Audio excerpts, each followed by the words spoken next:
Starting. All attendees are in listen-only mode.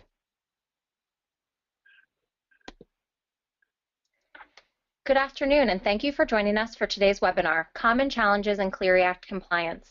My name is Abigail Boyer, Associate Executive Director of Programs for the Clery Center for Security on Campus. Within my primary role at the Clery Center, myself and my colleagues work with institutions, whether it's at trainings or through technical assistance, or when working with members of our collaborative program, answering questions and addressing challenges that they face in regulations or in relation, to the Clery Act. Joining me today for this webinar is Mike Webster, Director of Regulatory Compliance for Margolis Healy. Mike joined Margolis Healy in January 2015 as Director for Regulatory Compliance with significant work in the areas of the Clery Act and Title IX. Prior to joining Margolis Healy in 2010 as an associate, Mike served as the Director of Campus Safety at McDaniel College from 1991 till 2014. Before his tenure at McDaniel College, Mike worked as the Assistant Director of Public Safety at Emerson College and as the Operations Manager, Campus Police Sergeant at Wentworth Institute of Technology. Between 1999 and 2014, Mike was the Government Relations Chair for the International Association of Campus Law Enforcement Administrators, IACLEA, and participated in all 3 negotiated rulemaking sessions hosted by the United States Department of Education for the Clery Act, the most recent being the Violence Against Women Act amendments of 2013, in which he spent a lot of time with our executive director, Allison. Mike also served as a content reviewer for both versions of the handbook. We're still waiting on the most updated version, published by the U.S. Department of Education to facilitate compliance with Clery Act requirements.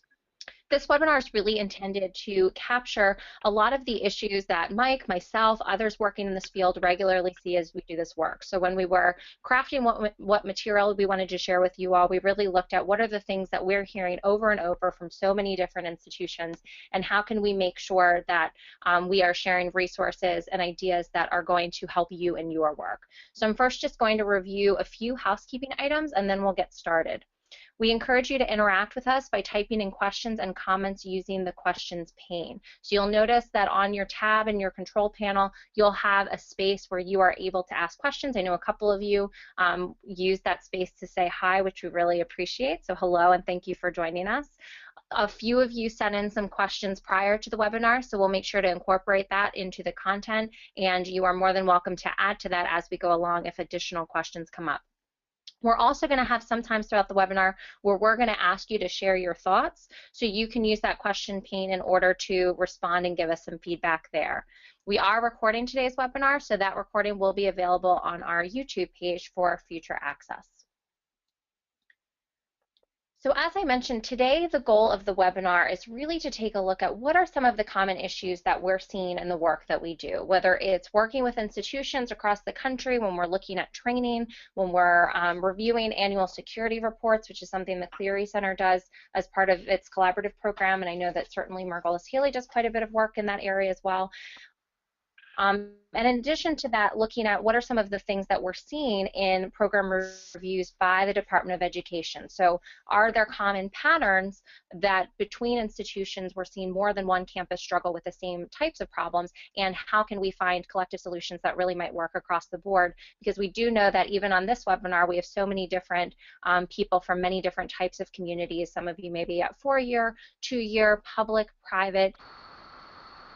You may have residential housing, you may not. So we're going to try to speak to some of the issues that we're seeing at many different institutions and some possible solutions for all of those.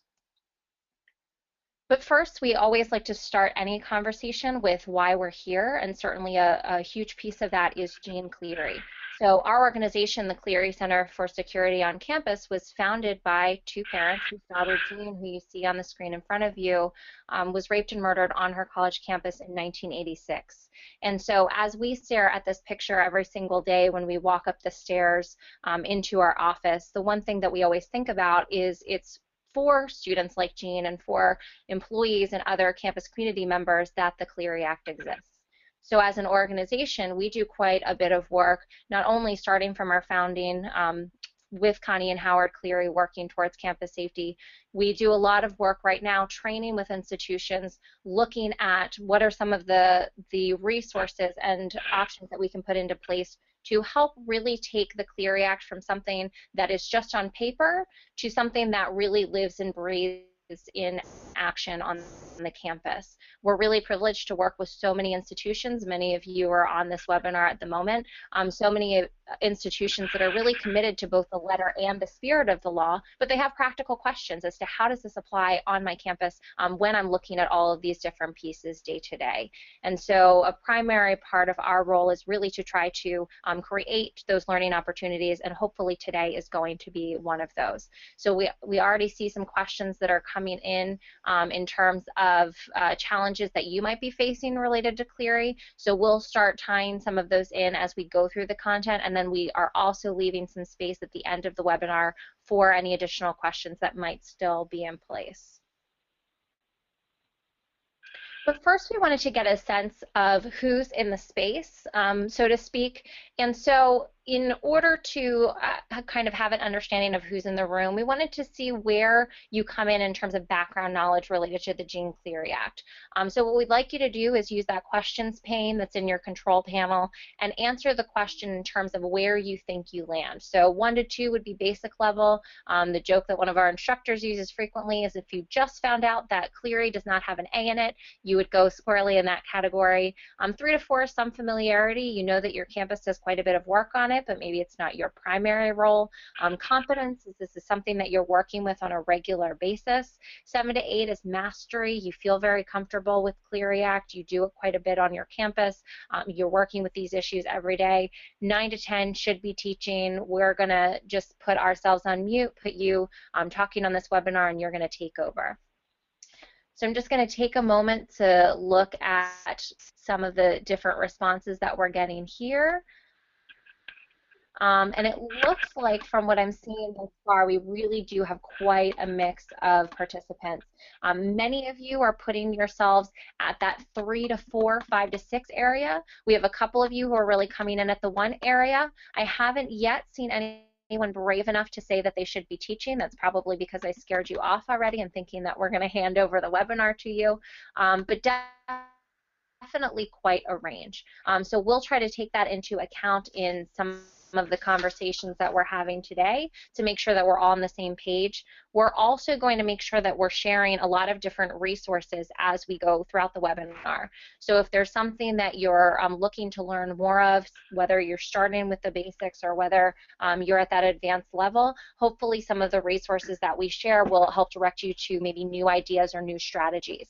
So one of the key ways that you're going to be able to access those resources is within your control panel. You should see some handouts that you can click on. One are the slides for this particular presentation, which were also emailed to you this morning.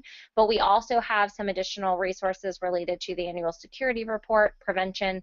And then in addition to that, my colleague Amy is also on the line, and she's going to be plugging in into the resources different links that we reference. So if we use a phrase, if we use a particular saying or call on a particular resource, that we can all be on the same page with what that is and how to access it. But again, if you have questions as we go along, please let us know so that we can make sure that you have a sense of all of that information. Okay, so before we move any further, it's important to just do a quick overview of the Clery Act, just to get a sense of why are we here, what are we working to do. So one of the things that we think really captures some of the most powerful elements of the Clery Act is the annual security report. You'll notice within the handouts pane that there is a handout that really talks about different elements and different requirements within the ASR. And we like to think of that as the cliff notes of all of your campus safety and security, or many, I should say, of your campus safety and security policies and procedures. And one of the reasons why we think that this piece is so important is because as there are ongoing conversations around campus safety, we know that there's been attention from the White House on this topic. We know that the media is really focusing on many different areas related to this, particularly campus sexual assault. We often have people calling to try to get a sense of how do I know if my campus is safe, what do I need to look for? And one of the things that we see quite a bit when we're working with institutions is that when institutions are making a dedicated effort related to prevention and response, so when they're continually building partnerships, when they're growing their programs, when they're carefully looking at do our policies and procedures really speak to our particular audience, oftentimes what they find as they build these programs is that their numbers, their statistics within the annual security reports, those campus crime statistics that are available for the campus community to access and that are distributed to the campus community, those will often go up. And so one of the reasons why we really appreciate, and by we I mean the Clery Center really appreciate the annual security report, is that when people are reaching out to us and asking that question of how do I get a better sense of what efforts an institution is making, we automatically point them to that ASR because it really is a comprehensive look at all of the different work that you're doing. So it has the policy statements that are the Cliff Notes, the abbreviated version of even longer policies that provide some really critical context as to how the institution responds or prevention programs that are in place. And in addition to that, there's also the Campus Sexual Assault Victims Bill of Rights that was put into place in 1992, and those rights were then expanded most recently in 2013 to include domestic violence, dating violence, and stalking. And so elements of that report really walk through all of the different options and resources available to victims, survivors of sexual assault, domestic violence, dating violence, and stalking. We'll also say at this point, before we dive too deeply into the content, as we go along, you're going to notice that Mike and I may change kind of the language that we use throughout the webinar. So at some points we may say victim, we might say survivor, we might say complainant, we might say respondent. We know that different departments on campus have different preferences as to what language and what context that they use. Within this webinar, we are going to try to be most aligned with what will help with clarity of information. So within the Clery Act, it does use the term victim. There are many people in the field who prefer not to use that language, but where we use that language, it's going to be aligned with where we see it in the Clery Act, but we'll also possibly shift our language to really help to make specific concepts more clear. So if at any point we use language that is not your preferred, please know that it is not intentionally trying to use something that may be concerning to you, but rather to hopefully keep all of us on the same page in terms of information. In addition to the annual security report, we have the ongoing requirements. So for many years, people, when they thought of Clery Act, they thought of this as an annual obligation, but we know that there are so many ongoing pieces, not only continual development of programs and procedures, but we also have ongoing disclosures in relation to emergency notification for immediate threats to the campus community, timely warnings for those Clery Act crimes that are a serious or ongoing threat to the community, and a public crime log that records all of the crimes occurring and reported to campus police and security.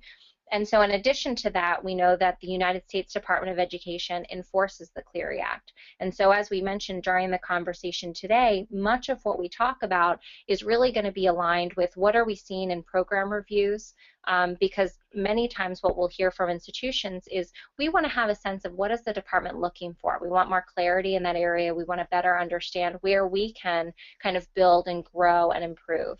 And so talking about those program reviews are certainly not intended to create a space of fear, but rather use them as a source of information for all institutions as to where they might want to focus some particular efforts. So as we go along, if you have questions about that, if there are particular areas that you want us to dive into further, please do let us know. So for this first section, we're really going to start by diving into some of the policy-related disclosures that institutions must include within their annual security report. So at this point, I'm going to hand it over to Mike, who's going to dive into that subject more deeply. Thank you very much, Abby. Thank you very much, Abby. I want to welcome everybody into the session also. I also want to make an introductory note and remind everyone that what we're talking about here when we speak about compliance is what is a floor, and what we should really be reaching for is a penthouse. We want to provide everyone with the best possible compliance, not just because we check the boxes, but because it's the right thing to do. We should always bear in mind that the Clery Act is at its core a consumer rights bill, consumer awareness bill, and many of the questions that come up, if framed in the context of what best serves the consumer, students and employees, and prospective students and prospective employees. That may change or refocus the answer, hopefully in a better way. I'll use the term VAWA offenses, and when I speak about the VAWA offenses, I'm speaking generally about those offenses that are not what was traditionally called forcible sex offenses, rape and fondling, but those offenses that were added, excuse me, those offenses that were added that are dating violence, domestic violence, and stalking. So the first question is, does the ASR text reflect current and accurate disclosures from the source document? So what we find as we work with clients around the nation is that, I'm sorry, I'm being told I need to speak up. Let me try and do that. What we find as we work with folks around the nation is that policies or policy statements may be in the annual security report. However, they are not necessarily either current or that they do not reflect what is truly the practice on campus. So the first policy danger that I would caution participants against today is having a policy statement that is out of date, or having a policy statement that may have been written by the author of the annual security report that does not reflect the way that a particular department or a particular office on a campus might operationalize that. For example, 66846B5 calls for a description, not a list, and it is very, very common on college campuses for folks to try and provide a list of prevention programs where the regulation is quite specific in asking for a description. And a description would provide a summary. A list would simply be the title and the date, or the title and the location.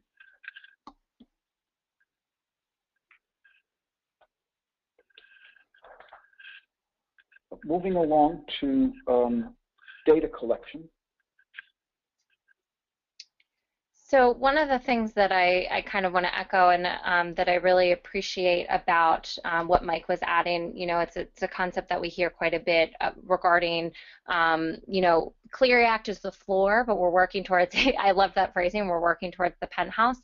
We also have a lot of institutions, though, that will come to our trainings and will say, you know, we feel, and I'll actually borrow this term from a presenter at one of our trainings last year. They said, you know, a lot of us feel as though we're in the basement and we're still working to try to get to that place.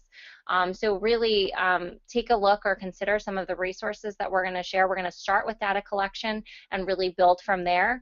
So really consider some of the resources and also consider how maybe connecting with other institutions can play a role, and we'll dive into that more carefully as we go along. One of the questions that I want to speak to as we dive into this is someone asked, is there a model annual security report? So when we're looking at all the information that we know that we need to compile within the ASR, and again, for those of you who may be new to Clery, that one of those handouts that's attached really walks through that in more detail. They were asking, you know, is there a model ASR? Is there a place that we can look that's a perfect example?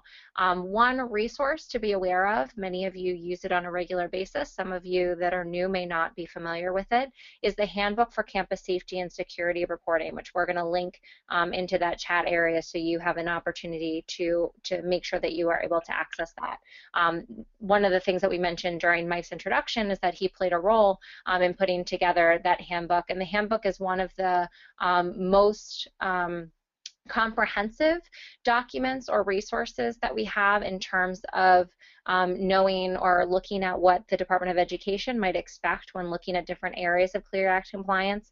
Now, as I mentioned a little bit earlier, we're still waiting on an updated version of the Handbook for Campus Safety and Security Reporting. So in terms of information coming directly from the Department of Education, we don't have any document that's really comprehensive in terms of all of the current elements.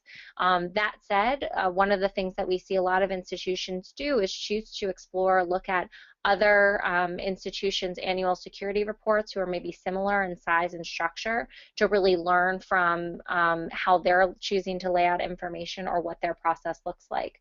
That certainly doesn't mean using to kind of quote a term I hear quite frequently in this field, a plug and chug type of idea, but there are different ways that we might be able to observe what other institutions are putting in place and really use that to benefit our own. And as we go through, we can also lend some examples as we're talking about specific areas. So this first piece, as Mike mentioned, is really examining campus security authorities. So we know that at our institution, and actually some of the questions that are coming in are already specific to CSAs. We know that under the Clery Act, institutions are required to gather information from individuals who are known as campus security authorities. And a lot of people, when they hear that phrase, they intuitively think, okay, that must mean campus police or campus security. Oftentimes, actually, when we are looking if there are media articles that have misinformation, a lot of times it's tied to a lack of understanding as to where reports are coming from, because a lot of people make the argument, well, if we're only getting information from campus police or campus security, are we really getting a full picture? But under Clery, campus security authorities are much broader than just campus police or security. So it can also be individuals who have responsibility for campus security. So that could be somebody like an RA or an access monitor who plays that role within the campus. But it also includes individuals or offices designated to receive crime reports. So if the institution specifies we want this particular department, or we're going to highlight within our policy or policy statement that this specific department can receive reports of crime, that would make that department or the individuals within that department campus security authorities. But where we see the broadest category is this final piece, which you'll notice is highlighted on the screen in front of you, officials with significant responsibility for student and campus activities. So that's where you're going to see the dean of students, that's where you're going to see coaches, that's where you might see Greek advisors. So it's really looking back to what is the function of the individuals who work on our campus, who are interacting with students on our campus, and do they have that significant responsibility? And if so, have we labeled them as campus security authorities for our campus so that we're able to put in place some of the recommended practices that we're going to cover in just a moment? One point that I want to make, responding to one of the questions that's coming in, and something that we hear across the board, is a lot of institutions are asking, well, we also have responsible employees under Title IX, so the individuals who are required to report if they know of sex discrimination that's taken place on the campus under Title IX, if they know or reasonably should know that sexual violence has occurred, they're required to report to the Title IX coordinator. So one of the questions that came in is, if we know that there are responsible employees reporting under Title IX and CSAs reporting under Clery, can you share your thoughts on how these should align, overlap, or differ from one another? So I'll speak to this point. I'm also going to open up the floor before we move on to the next slide for Mike to speak to this point if he has anything to add. We are seeing different practices from different institutions. So we have some institutions who have looked at that area of individuals or offices designated to receive crime reports under Clery, and they've used that as an opportunity to say, you know what, we are going to determine that anyone who we've also decided is a responsible employee under Title IX, we are going to also make them campus security authorities so that there's consistency between these two areas or groups of people that are reporting on our campus. That is an institutional decision. Every campus is very different as to what they think is the best fit for them, and there are a lot of different factors that come into play here. So reporting under Clery is broader than reporting under Title IX. There are a number of different crimes that are covered under Clery that are not covered by Title IX. So it's certainly broadening the scope of people who report there. But the other thing that the other question I would say that we see institutions asking is in terms of notifying campus security authorities of their role or training them on their role, do we feel as though we're prepared enough to be able to consistently make sure that these groups of people, that we have a reporting process that we're confident in to receive this information if we are going to align the definitions. So in terms of recommendation, I would say that we can't say across the board as to what is the best practice in that area, because a lot of campus reporting culture, a lot of the function and size of your institution may come into play, but that is something that we've seen some institutions choose to do so that there's more cohesion between who's responsible or required to report under CSAs or responsible employees. The other thing I'll add before leaving space for Mike to answer this question as well, is that for many institutions, what they also try to drive home, regardless of who falls into the category of CSA or who falls into the category of responsible employee, is the fact that when we talk about these reporting parties, these are the people who are required to report, not the people who are able to report. So for many institutions, even if there are individuals that they don't think fall within campus security authorities, they're still looking at how can we create a reporting culture so that individuals on our campus, if they do know that crimes have occurred, that they feel comfortable coming forward and they know where that information needs to go. But before we move on to the next slide, is there anything else that you would add to that, Mike, as to what you're seeing in the field? I would dramatically underscore the last point that you made, in that there's a difference between statutorily or regulatorily required CSAs and the fact that it makes good ethical sense, good common sense, and good crime prevention sense to create an environment where every employee has a duty, an unofficial duty, or maybe even an official duty established by policy to report separate and independent of a governmental requirement. What we find as we work with institutions is a rule of thumb that says whatever the number of full-time employees is at an institution, about 20% of that number will end up as a number that you can use to estimate the number of CSAs. That being said, if you establish all employees as CSAs, you've created an additional 80% of the population that you now must ensure are trained and are certified. The fact that they have to be trained and certified segues nicely into the next slide. And if Amy's okay, I think I'll just move on. Absolutely. So we use the mnemonic identified, notified, and certified only because the word trainified isn't a word, but certified sort of makes better rhyming. The first expectation with respect to campus security authorities is that the institution, and we're going to talk toward the end about the importance of having a Clery coordinating committee, but that the institution as a committee has considered, and best by job description, does each general position within the institution meet any of the four criterion that were established in the previous slide? So do they have a security function? Are they part of an identified security organization? Are they individuals who are designated by institutional policy to receive crime? That was the dynamic that Amy just described. And then the last one would be officials who have significant responsibilities. Once they're identified, your work has only just begun. those folks who are identified as campus security authorities now need to become aware that they're campus security authorities.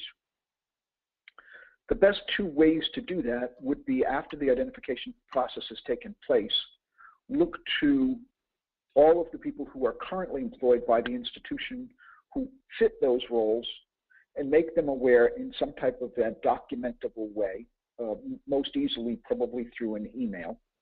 And then include in the job descriptions of those positions that have been identified some type of a identifier or an indexable field that records those positions as campus security authorities.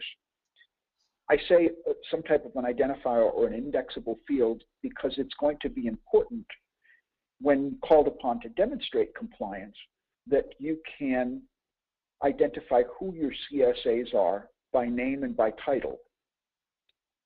And then the last thing that you would do with that roster is you would ensure that those folks have gotten training.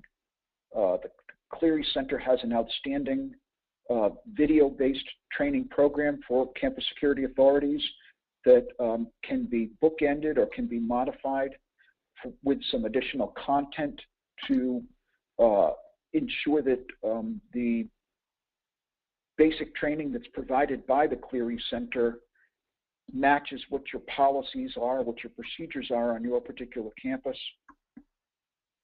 The record keeping with respect to training on most campuses is most easily achieved through the development of some type of a learning management system course, a Moodle or a Blackboard course that would have as a component of it the Clery video, and then however else the institution decided to make sure that the Clery content, the Clery Center CSA training content, connected to that institution's unique circumstance. And campus security authorities in that training should become aware that there are systems in place at the institution that will provide the college or the university reception of the report which the CSA receives in a timely manner. As we work our way across the country, we hear from institutions that they have a process of annually sending emails to colleagues asking if they're aware of any crimes in the previous calendar year. That's only part of it. The handbook makes amply clear that campus security authorities also have a duty to make sure that the institution is in a position to issue a timely warning. Another common area of confusion is where Title IX and Clery butt up against one another. Institutions are allowed to provide confident or to designate resources on campus as confidential. Those resources still may have an obligation under the Clery Act to provide information in compliance with the institution's policies that will allow the institution to provide timely warnings and in parentheses, emergency notifications. Once those systems are established, what we would suggest is that whomever is responsible for complying with the Clery Act carefully examine whether a crime report can fall through the cracks. Are there places where campus security authorities, for instance, may take a student group abroad to an area where there is no internet service, and yet the process that the institution has developed for the transmission of a report of crime is internet-based? Clearly, if a group of students is at a biology field research station in remote Alaska, internet coverage or cell coverage may be spotty, and yet there's still a CSA obligation for those extreme circumstances.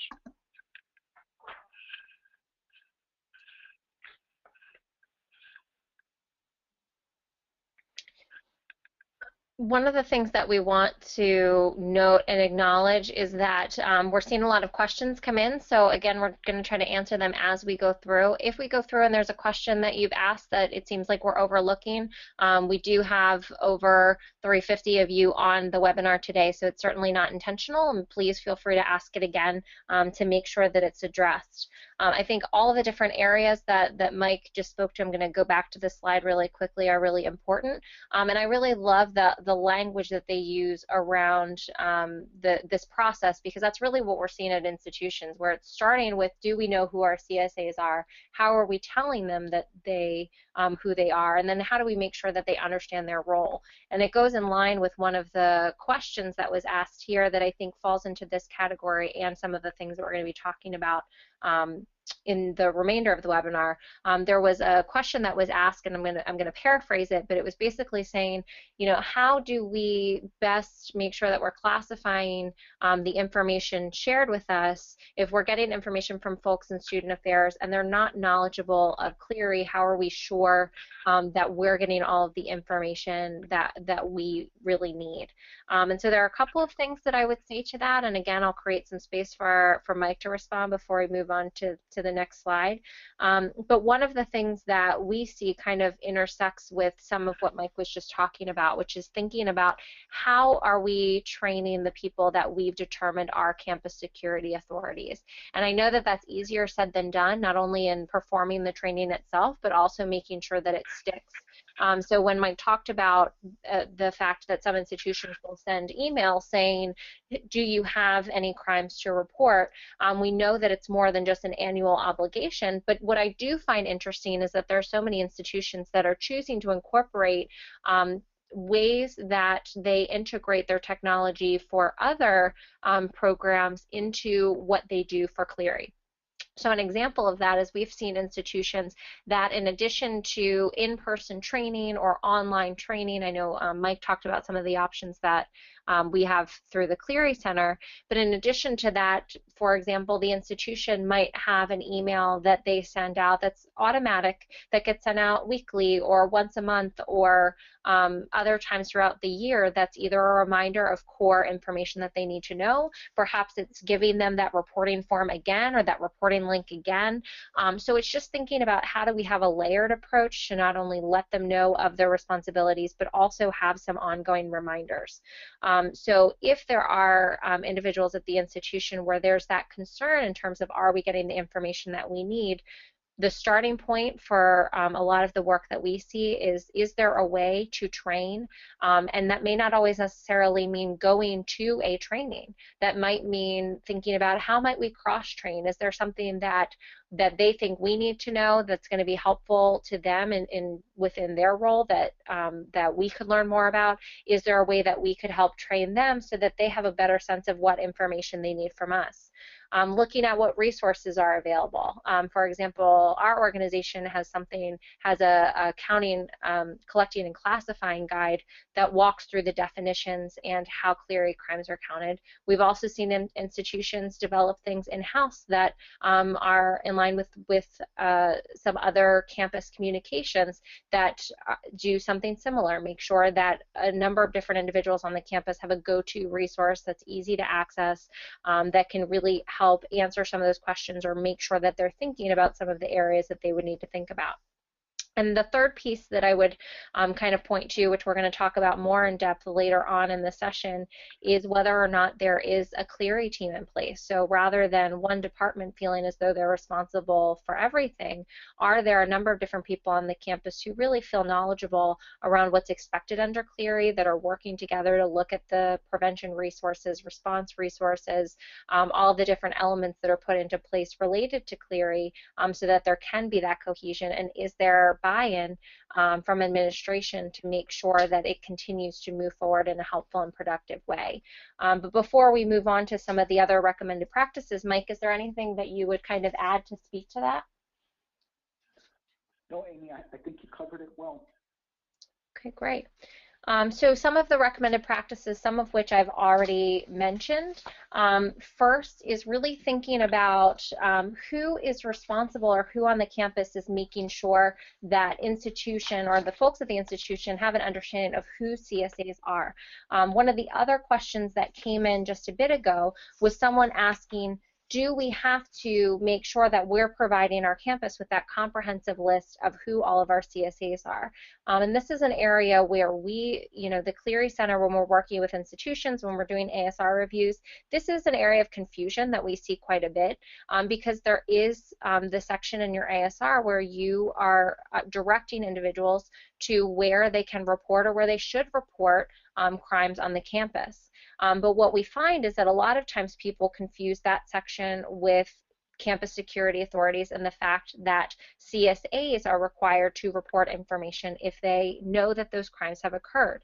And the reason that that can be confusing is that there are or there may be people within your pool of campus security authorities that are certainly required to report if they find information, but they might not be your go-to people that you would want folks to report to if there's a problem. So an example that I'll give, which is not going to be true for every campus, but could potentially be the case at a campus, is a coach is a campus security authority. And while they provide a lot of support in many different ways, that may not be a primary part of the role that they play.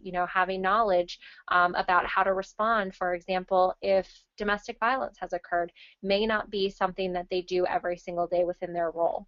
Now, that should be an aspect that you're considering in terms of providing training for these individuals so that they have some context as to how to respond in a helpful way and in a way that's sensitive to the person's needs while also passing along the information.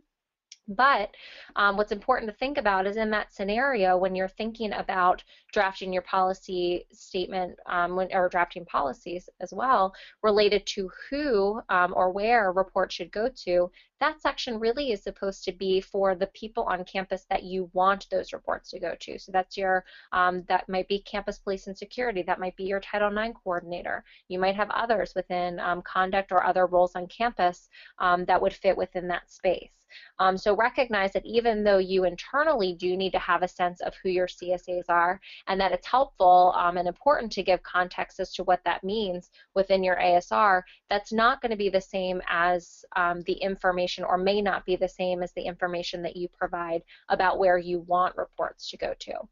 So having an individual or office that oversees CSAs can make sure that there is a process in place for making sure this information is shared.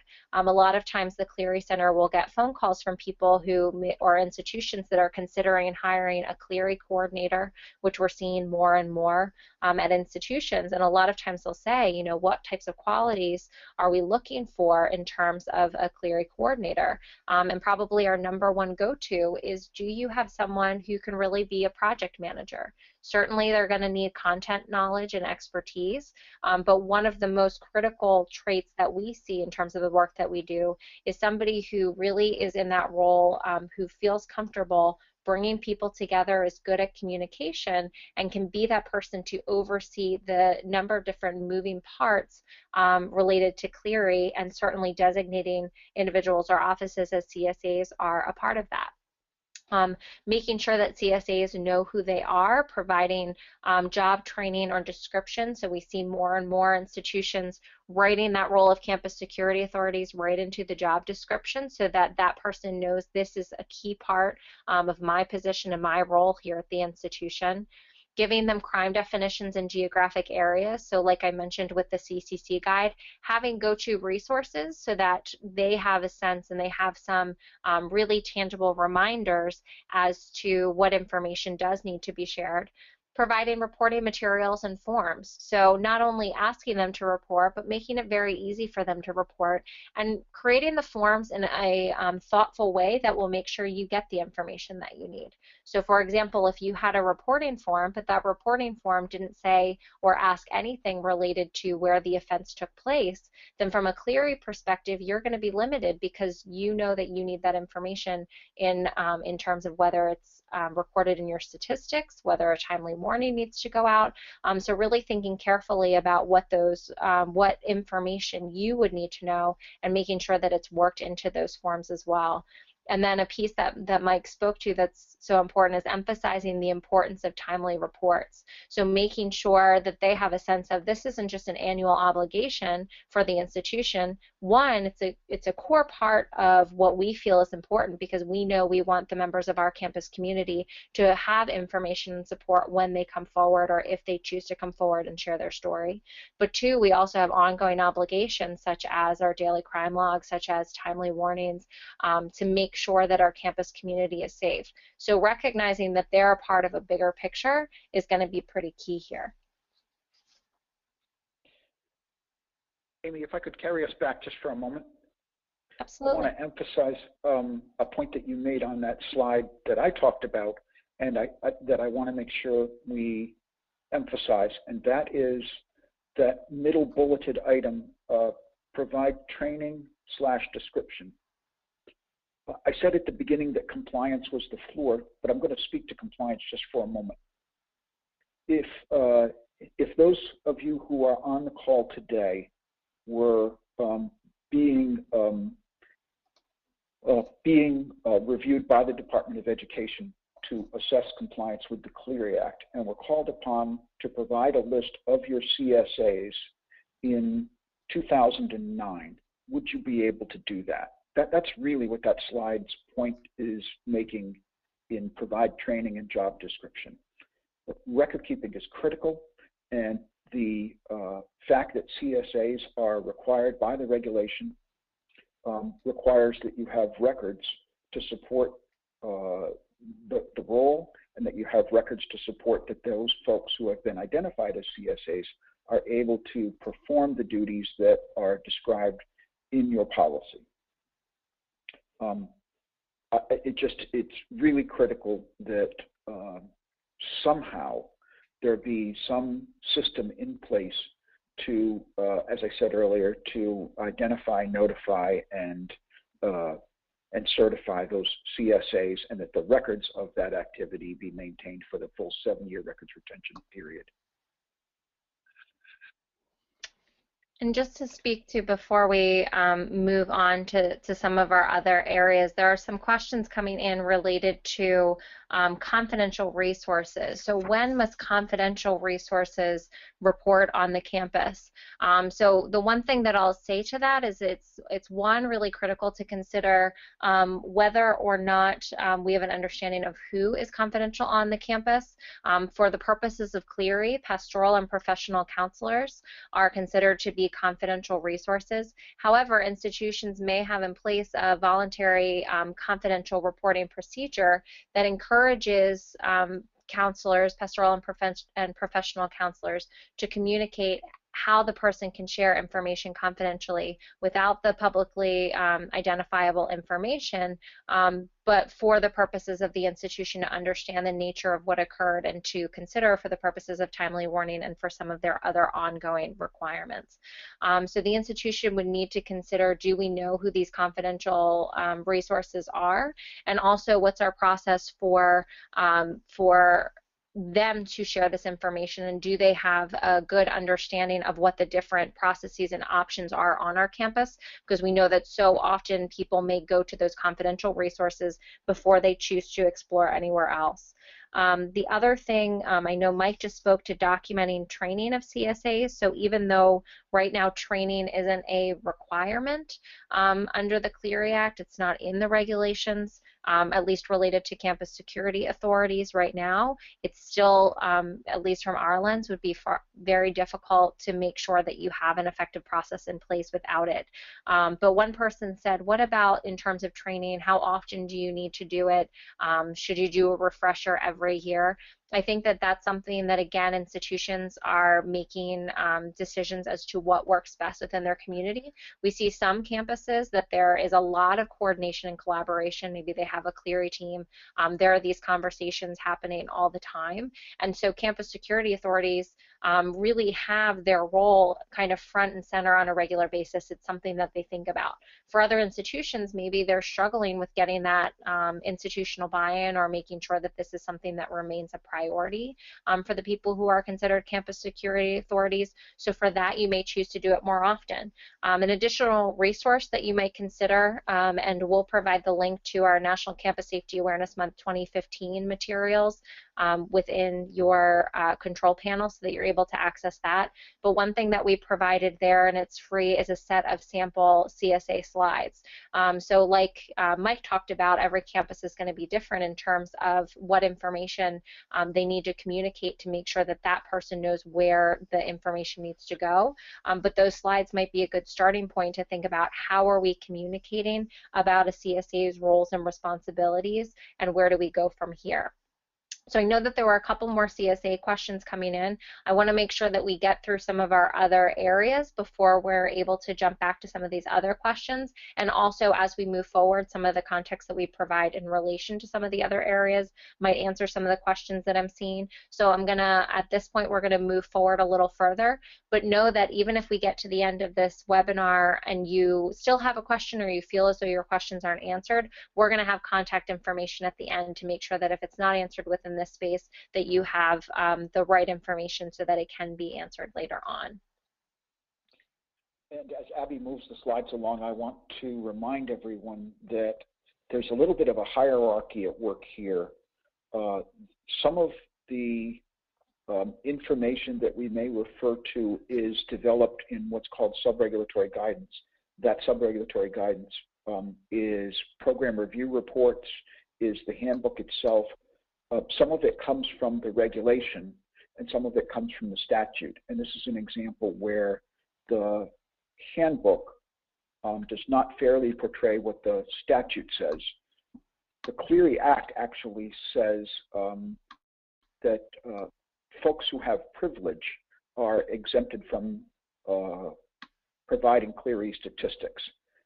In many jurisdictions, it's law that sexual assault advocacy volunteers or rape crisis volunteers are provided with privilege. So if you have on your campus someone who is statutorily privileged, that person is not required to disclose statistics in furtherance of Clery. So that's privilege. Confidentiality and privilege are often confused in a legal sense, and confidentiality can be maintained and the objectives of the Clery Act can be satisfied at the same time, as long as that resource that's confidential provides information in a quote-unquote scrubbed way that removes any personally identifying information. It is possible to achieve both ends.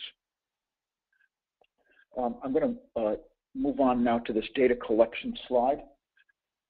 When I suggest that you should flowchart the report's track, what I'm suggesting is for each grouping of campus security authorities, for each general type of offense, what does that look like graphically as it works its way through the prose that represents the institution's policy? For instance, if an assistant volleyball coach takes a report of an automobile theft, what does that look like? If a dean of students receives a report of a hate crime, what does that look like? And this graphic will allow you an opportunity to identify any gaps in the system.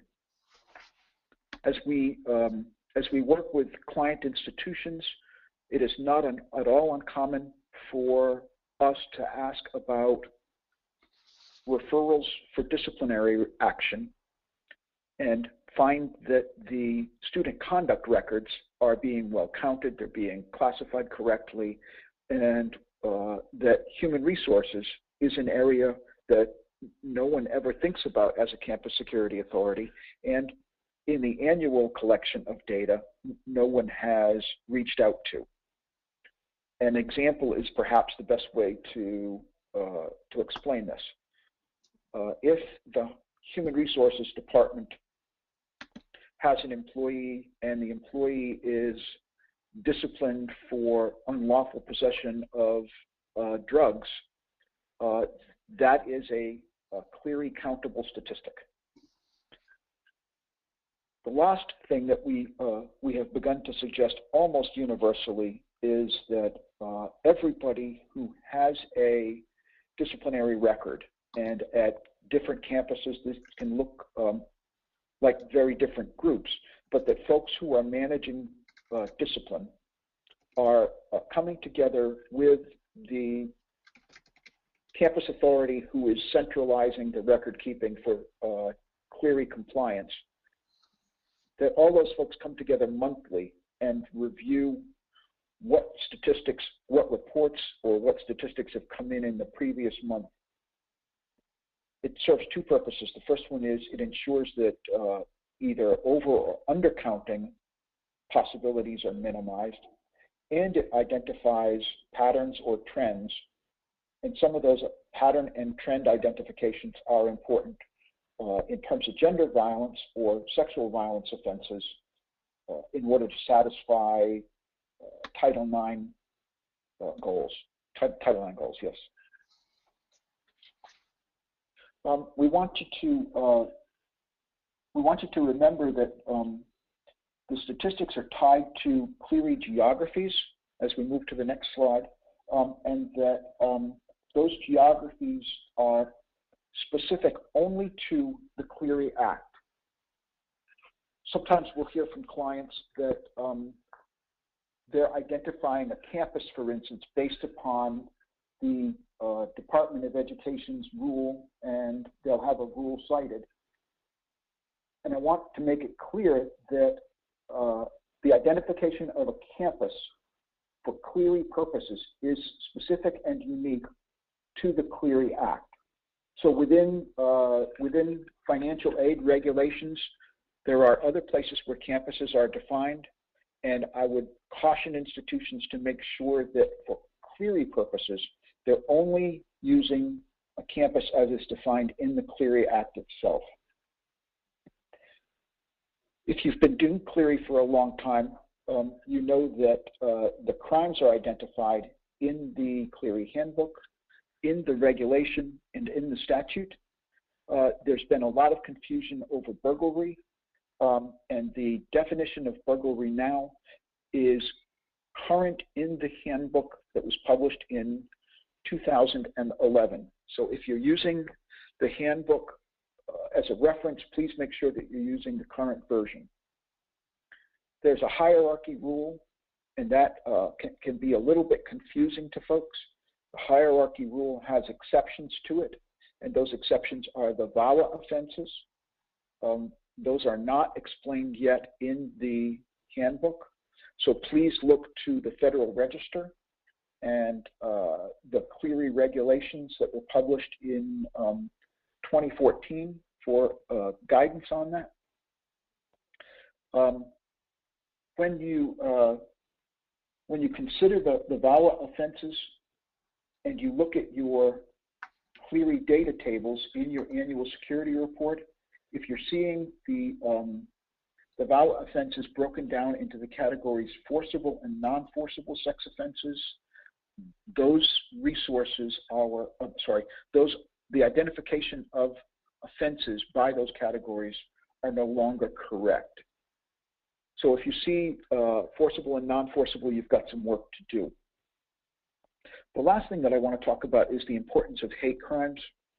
And hate crimes have at their core criminal offenses which patrol officers, college or university patrol officers, or local municipal police officers may not appreciate the severity of when combined with a hate element.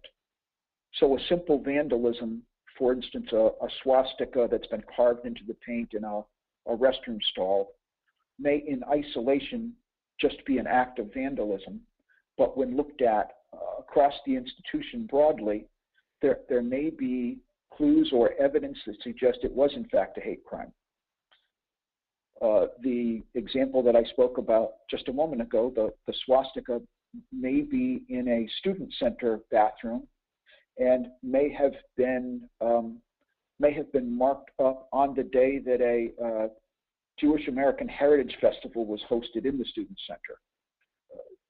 So it very quickly goes from being a simple vandalism case to a hate crime case. And the potentially explosive nature of an institution failing to appreciate the importance of a vandalism case that has a hate element directed at a protected class is self-evident. Those communities that are typically underserved or underrepresented are increasingly vocal in our college campuses, our university campuses, and it's very important that as we work our way through identifying is something a Clery crime, that we, for counting purposes and for timely warning purposes, that we not miss any of these really crucial opportunities to identify important offenses. And I just want to jump in really quickly before I move forward, just because it's in line with some of the different questions that are coming up. I think one of the challenges that we see, or maybe some of the reframing that sometimes needs to take place, is that institutions, especially folks that are working in campus police or campus security, they might be used to specific definitions that they use related to their state or for other purposes. So it almost takes the institution almost needs to put on a Clery hat, so to speak, to recognize that really the question that they're asking themselves is this incident coming in, is this aligned with this specific Clery definition for this specific crime? And I say that because one of the reasons why we have these different definitions for the purposes of Clery, or why I should say the definitions may be different from what you're using for other purposes, such as state purposes, is because it's a federal law. The goal was for individuals who are accessing this information to be able to have a general sense of consistency. So that if I'm looking at one institution and I'm trying to determine how many rapes occurred, for example, at this particular institution or were reported at this particular institution, then I know that the way that they're defining that is exactly the same as this other school that I'm considering. So just something to look at or pay attention to. The other thing that I think we hear quite a bit is because there were these recent amendments to Clery within the Violence Against Women Act, so many people are looking at that as almost its separate entity. So people are saying, well, we have requirements under Title IX, we've got requirements under Clery, and we have requirements under VAWA. When the reality is that the VAWA amendments amended Clery. So all of those new pieces are an element of the Clery Act. So yes, Title IX and Clery intersect, and what the VAWA amendments did was it really brought together some of the differences between the two so that there be more consistency even between those two laws. So just something to think about. And I think a good example of some of this is from one of the questions, because one of the folks asked, so are you telling me that if I'm looking at an employee disciplinary issue, that would be classified according to specific geography? So something to think about is that Clery Act statistics are tied to that specific geography. So we have our on-campus buildings and property. We have our on-campus student housing, which is a subset of that on-campus building and property. We have public property immediately adjacent or within that campus. And then we also have non-campus buildings and property. And a couple of you have been asking about those types of locations. So your non-campus buildings and properties are those locations that are not immediately adjacent to your institution. So they don't fit within your on-campus space. And if you could see me, I would be gesturing wildly because that is that is the way I kind of use to help define. So they're not within your on-campus space, but they're those buildings that you perhaps own or control that are in a different location that may be miles from your campus. So probably one of the best examples is a remote classroom where maybe you hold classes on Tuesdays and Thursdays of each week. You own or you control the space, but it's not within that reasonably contiguous, is the language that Clery uses, on campus property. Also falling within your non-campus building property would also be if there are locations that are owned or controlled by a student organization officially recognized by the institution, could be captured there. So it's really important to consider, do we have a good understanding of what our Clery geography? I think the handbook walks through that pretty explicitly in a lot of different areas, or in a way that can be thoughtful and helpful in a lot of different areas. So that would be your first place to look as you're kind of diving more deeply into that. So it's really starting to look at, am I thinking within the constructs of the Clery Act and moving forward from there. And we're going to come to Clery geography in a bit more detail in a couple of slides. Yeah, absolutely. So Mike, talk about a little bit on some of the publication requirements that fall into play. We have under Clery an obligation to communicate with our community. That happens in several different ways. We've already spoken about the timely warning requirement. Another way that it happens is the daily log. The daily log has to be available upon request without any condition. It has to contain a description of all crimes, not just the Clery crimes. It has to contain current dispositions for the 60-day period that the log has to be available upon request during business hours. What we find is that it's not uncommon for dispositions on incidences to change and for the log not to contain the new dispositions definition.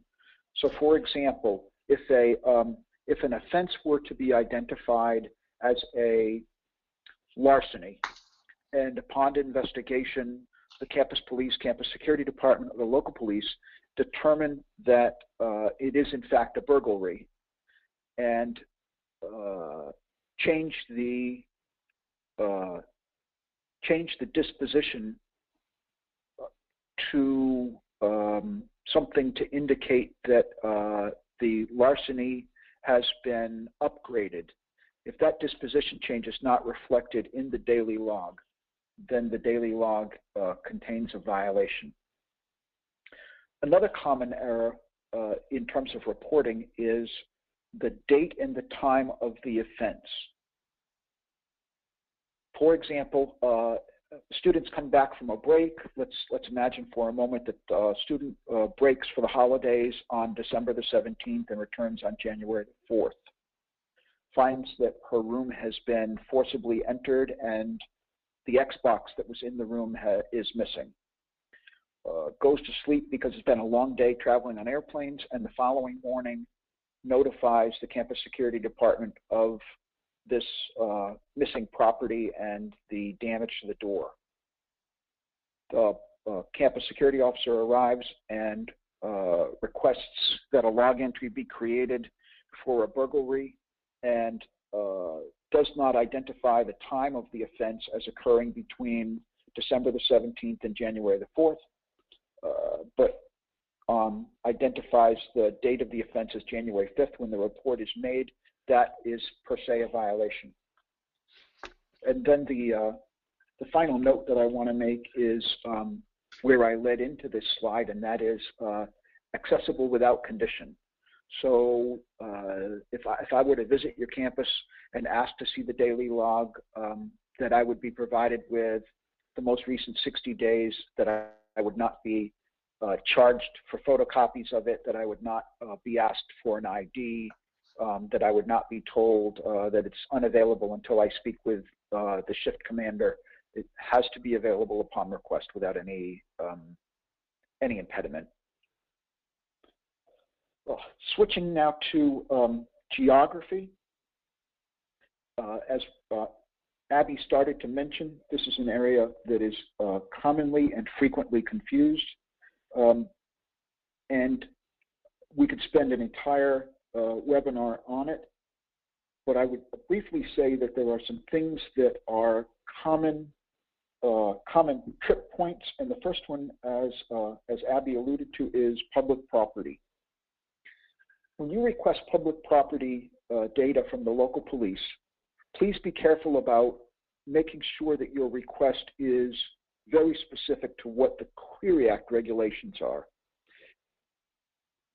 Sometimes we work with clients and we see public property data that contains a burglary statistic. public property is unlikely to include a burglary statistic because public property would be unlikely to contain a structure that satisfies the burglary elements. Another area that is commonly misunderstood is non-campus property. The Department of Education, through its help desk, circulated an email in 2012 that expanded upon those passages in the handbook that define non-campus property, and that email you see there on the slide.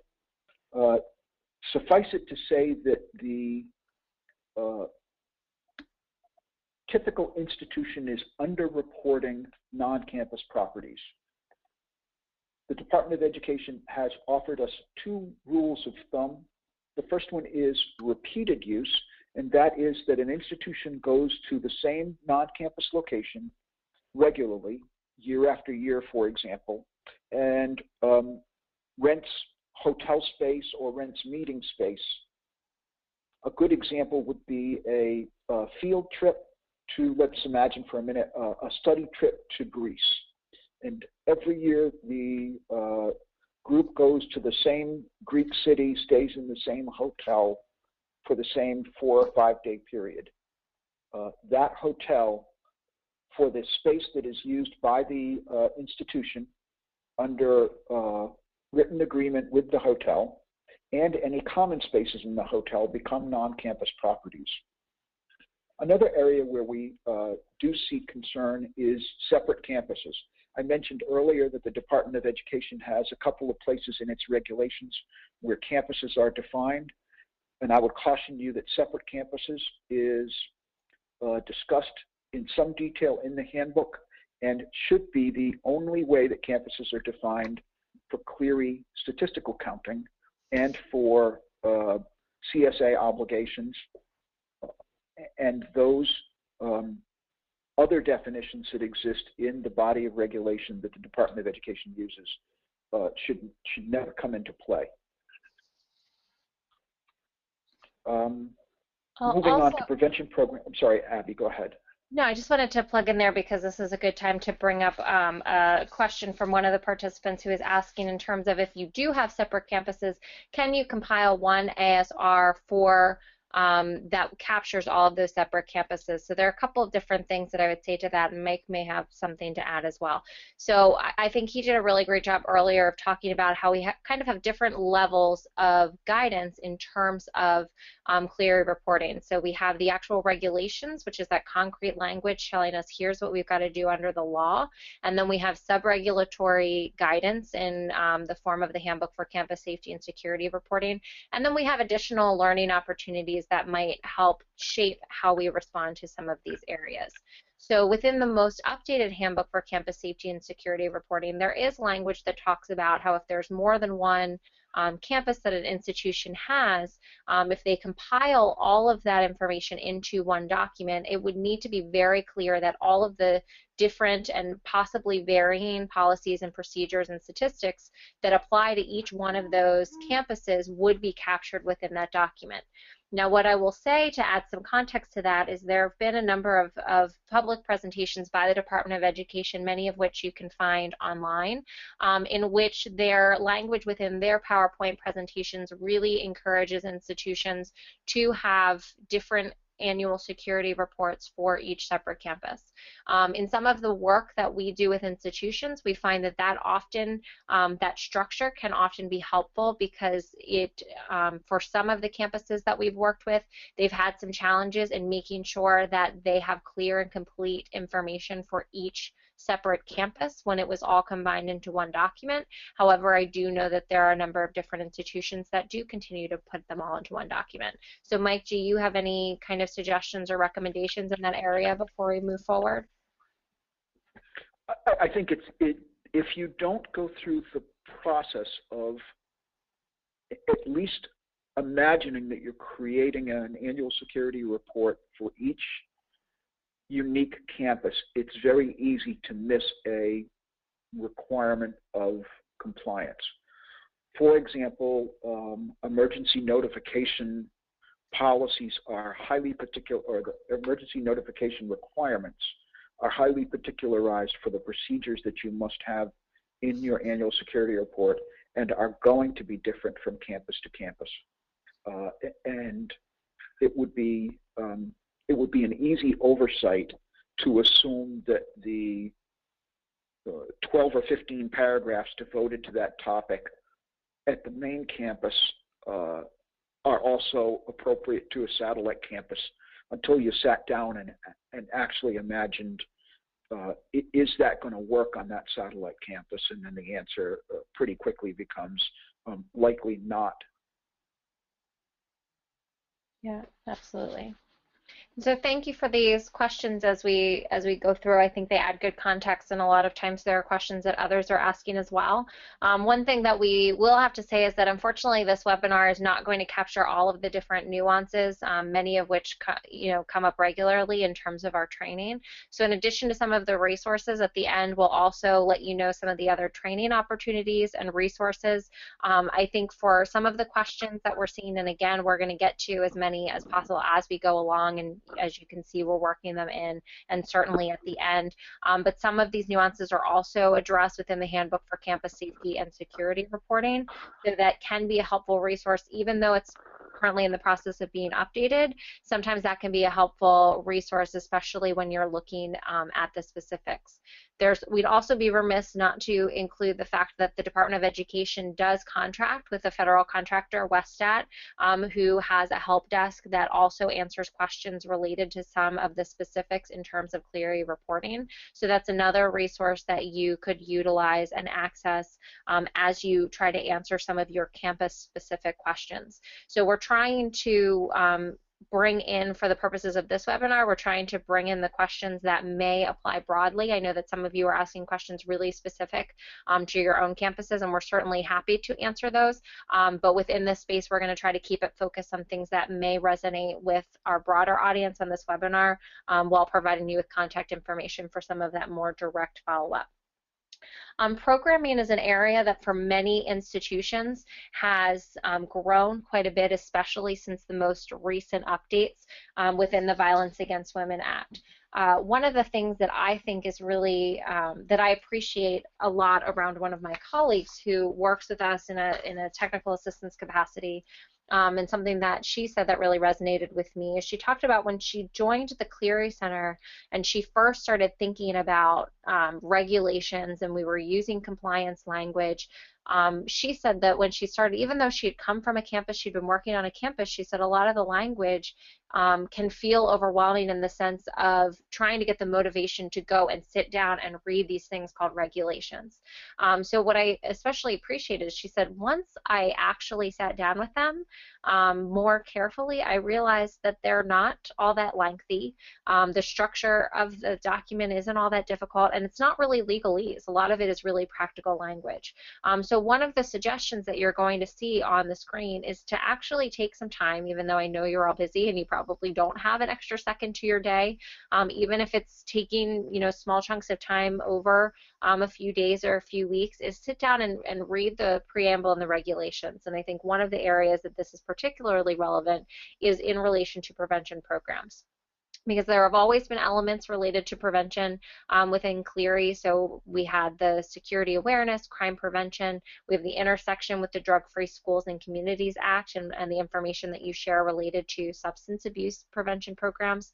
But one of the most comprehensive additions within the Violence Against Women Act amendments to the Clery Act is related to programming for sexual assault, domestic violence, dating violence, and stalking.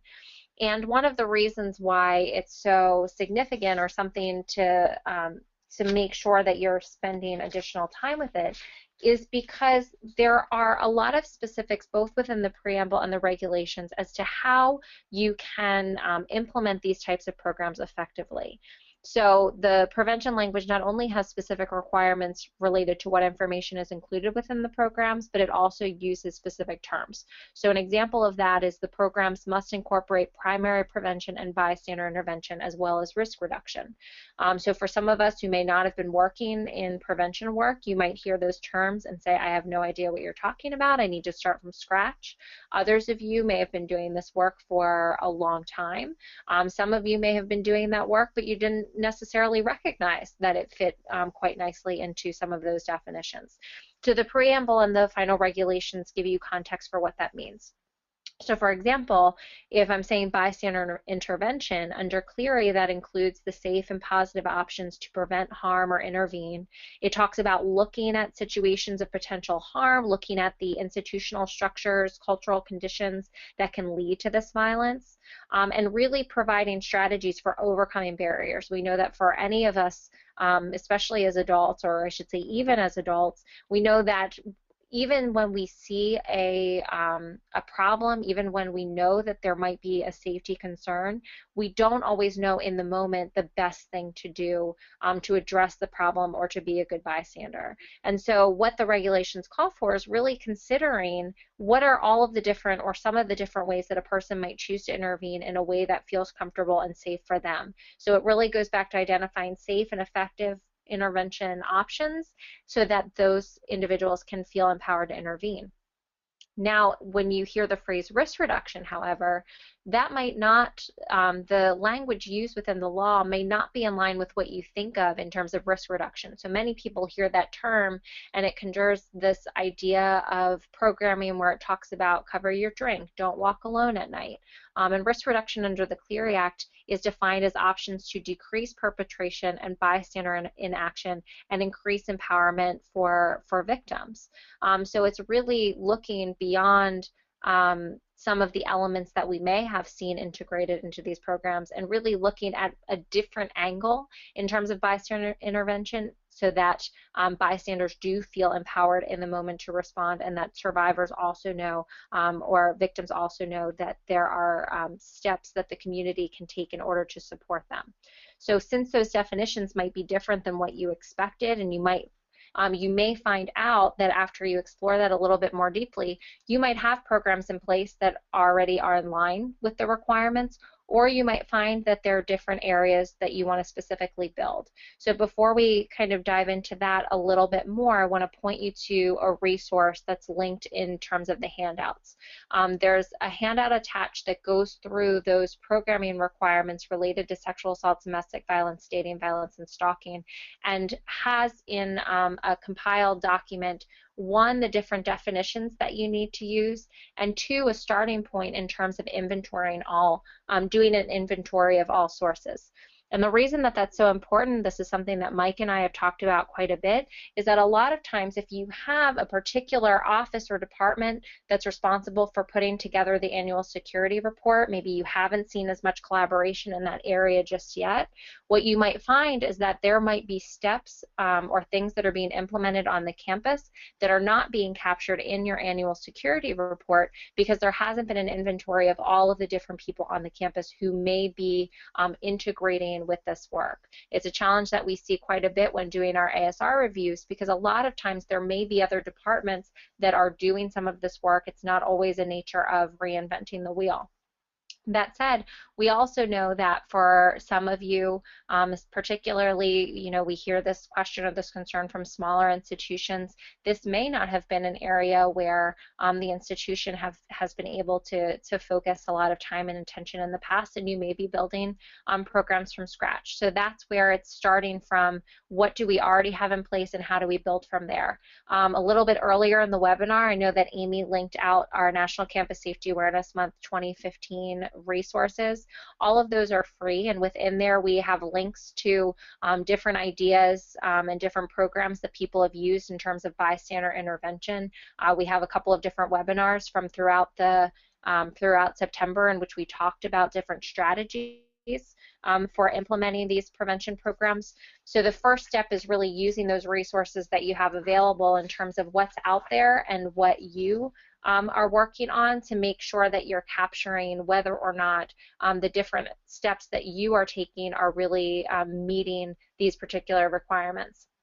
So when you look at that inventory, as you see on the screen, some things to think about are who's the intended audience. So do we have programs for both students and employees? I would say that employees tend to be the area where we see some of the most gaps. What are the learning objectives? So for a lot of you, if inventory in the past has been really just compiling a combination of different titles of programs that people are doing, you may not necessarily have a sense of whether the actual action of the program is meeting the learning objectives and the details that are required under the law.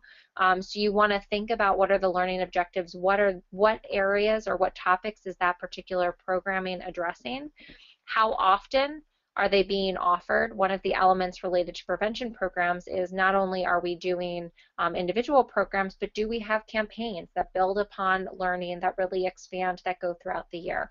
So how often are these available, and also how do you request or participate in these programs? I think that element is something within the preamble that was really critical, because a lot of institutions, when they saw the prevention additions within the Clery Act regulations, many took them to mean that programs were now mandatory for all students and employees, in the sense that you needed to make them mandatory for those individuals to attend.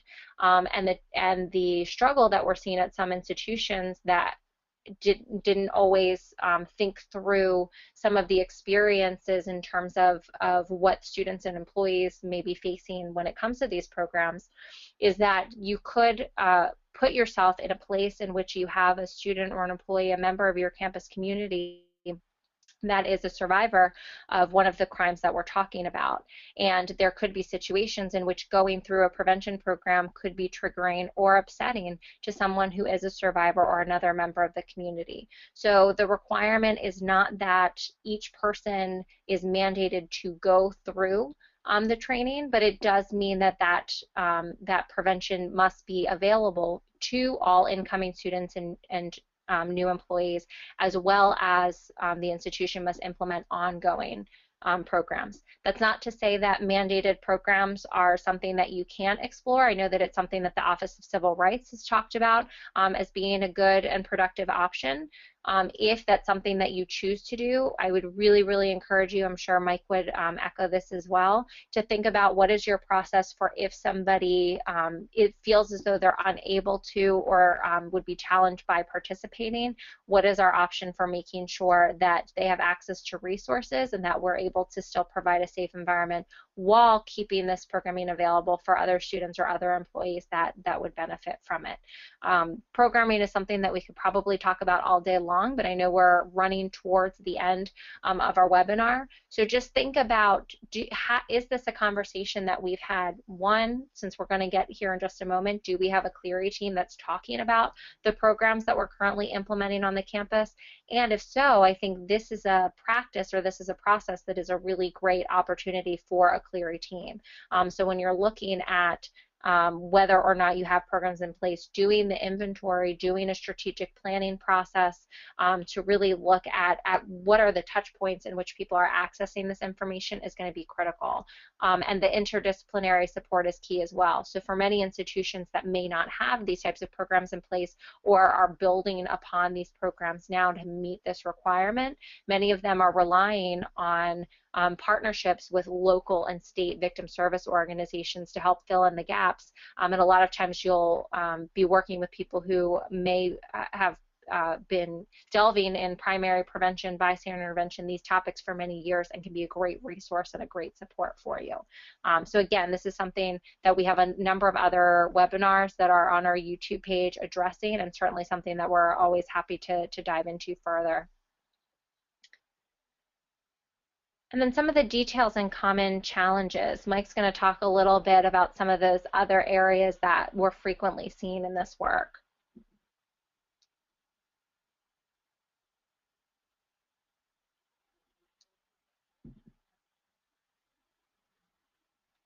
And I think we may be having a little bit of an audio. Oh, there we go. Can you hear me now? Yes, I can. I'm sorry. In addition to the first sub-bulleted item there that talks about the exact URL being required, or the fact that missing student notification policy requires less than 24 hours, there are lots of these down in the weeds details that present pinch points, if you will. Whenever a policy is under the direction or under the control of a single person, that's always a warning sign. Whenever a policy has a universal in it, all or never, that's always a warning sign. I've talked about liquor law violations and counting, drug violations and counting, weapons violations and counting. Those areas are opportunities for disciplinary referrals to be missed. It's not uncommon for student conduct offices to purge records of relatively minor violations upon graduation of the student from the institution. Remember that these records are clearly required for 7 years if they represent a disciplinary referral for those Clery offenses. Institutions have to comply with the Drug-Free Schools and Communities Act, and that has come under responsibility of federal student aid. And I would caution all of you to make sure that all of the requirements of the Drug-Free Schools and Communities Act are being satisfied. Another area that is very easy to make a mistake in is the data entry tables where you publish your crime statistics, both with the Department of Education, that's the Campus Safety Data Analysis Cutting Tool, it's abbreviated on the slide, or in your ASR crime table. And that's an easy thing to identify, because if the tables don't match, there's been a mistake somewhere. Moving on for a moment to the next slide, which is common challenges with respect to fire statistics. I don't know how this concept got legs, because the handbook makes it abundantly clear, but we do find frequently that fire statistics are disclosed in the annual security report by institutions that have housing only for those buildings that have a fire within them. The Clery Act requires that, or actually not the Clery Act, the fire statistics statute requires that all college or university housing facilities be identified, and that if there are no fires within those buildings, that zero be disclosed as a statistics, unless there are no fires in any campus housing, and that's the only time that you can omit a building's identification. We find consistently that the requirement that institutions describe the importance of evidence keeping for the support of protection orders for VAWA offenses focuses only on rape. And it may be because for several years the Clery Act required information about preservation of evidence around rape. However, the amendments broadened that, changed it a little bit about evidence which supports a judicial order of protection, and includes all of the VAWA offenses. And then my final common challenge that we're seeing across the nation is the parity of access to appeal. Everybody gets that this is important for respondents and complainants in gender violence cases, in student discipline, but it is not uncommon at all for there to still be a disparity of access to appeal where employees are concerned. I'd like to turn it back to Amy to talk a little bit about the coordinator and the committee. We've mentioned that already, and we'll let that be how we wrap up the guts of the presentation. Yeah, so I think it really is in line with a lot of the questions that I'm seeing coming in, because many of you are saying, you know, it seems like we want to get more people on board. Who should we have at the table, especially in relation to some of this intersection with Clery and Title IX. And so a Title IX, or excuse me, a Clery coordinator, a Clery committee is something that we're seeing more and more. One of the things that I particularly appreciate since my time in working with the Clery Center and in this work is I'm more than ever, I'm seeing not only Clery coordinators, but also Clery coordinators that are in positions of authority within the institution that have buy-in from administration, and I think that that does tend to be all of the difference. One of the things that you'll note on here is, like the Title IX coordinator, it needs senior executive charge. So that's something that we really encourage and we're really appreciate to see more and more institutions noting that because we have so many different groups and people intersecting in order to do this well, it really needs to have somebody who can be a champion or a cheerleader, bringing these people together, and somebody who does have the ability to speak the language, so to speak, of many different departments to make sure that everyone is on the same page. So one of the questions that came in from a participant is, when we're talking about a Clery committee, who would those key stakeholders be? It can vary from campus to campus, but a lot of the people that we see frequently are, campus police and security, student affairs, a dean of students or others within that role. It might be student health services or counseling is involved, the Title IX coordinator, especially on those intersection pieces, emergency management. We're seeing HR and admissions play a role.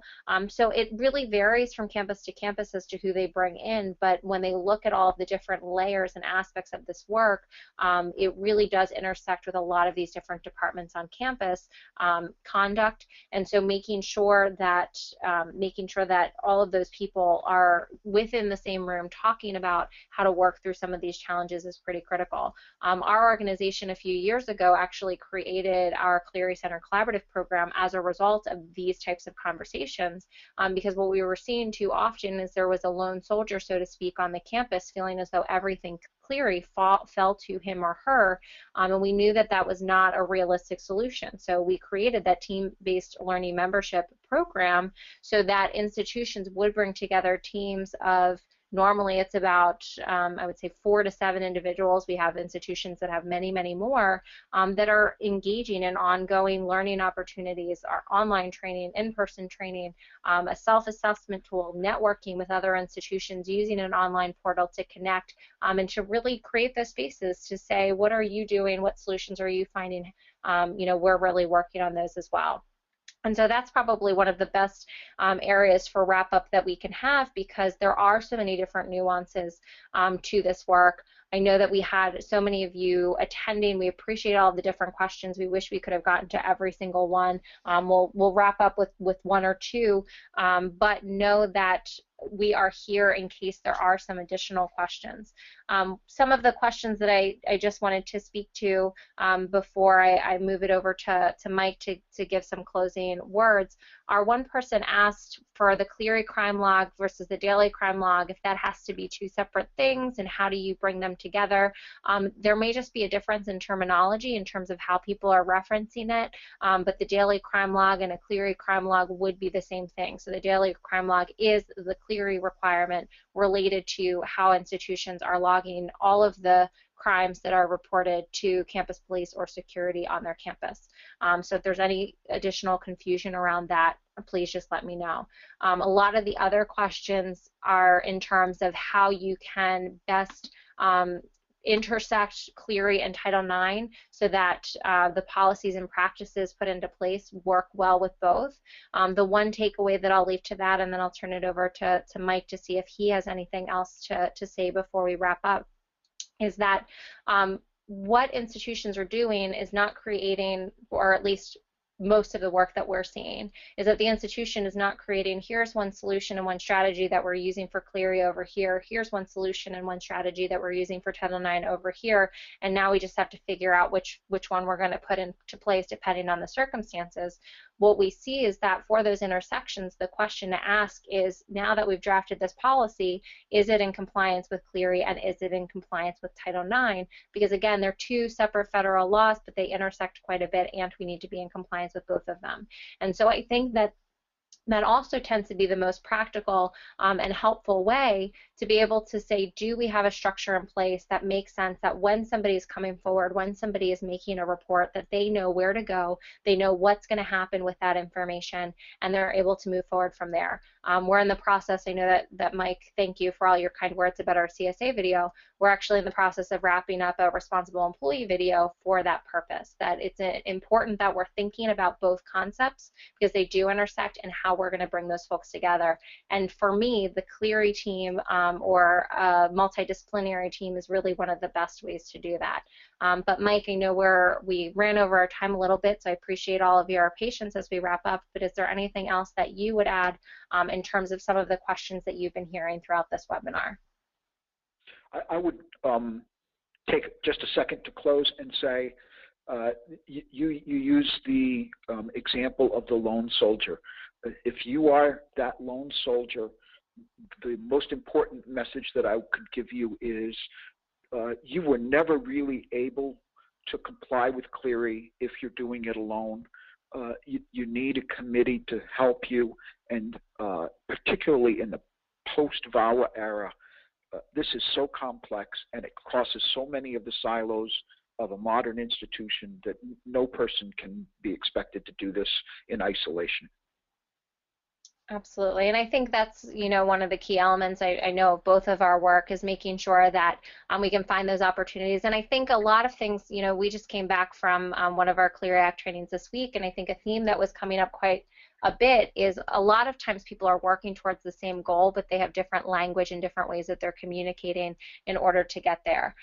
So if that is a challenge for your institution, there are a couple of different programs we have listed on the screen here, many that aren't listed as well, in terms of some of the resources that the Clery Center provides on a regular basis. Our contact information is going to be at the very end, and our Director of Training and Technical Assistance, in addition to myself and others on our team, that's what we're here for, is to be able to support as much as possible. So whether it's maybe helping you find new ways to communicate what may be old information to you, or whether it's finding maybe refreshers in terms of how you communicate about these issues with your campus community, that's really our kind of goal at the end of the day. So please reach out, connect with us, use the resources. Our YouTube page has a number of different free webinars on a variety of different topics, many of the questions that are coming up throughout this webinar. And as I mentioned, our contact information will be listed at the end so that you're able to follow up in that arena as well. So before I come to a closing, is there anything else, Mike, that you would like to note about your own work?